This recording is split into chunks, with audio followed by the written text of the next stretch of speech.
Ciremai dikenat-kenat bakti ka manusia, tisipating nu taya pangaji tug nu pika gede hargana, eta kabeh pikeun kanikmatan jeung kalastarian manusia.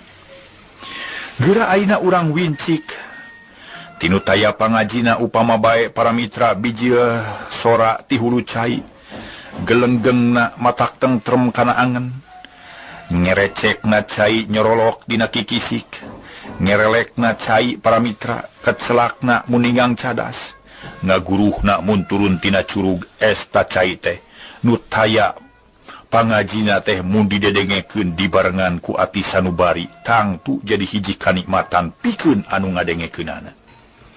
Mang pirang-pirang kanikmatan bisa ku urang dirasakeun nyaeta di mana urang keur ngarasa nikmat ngadedengekeun sora-sora anu kaluar tina eta cai.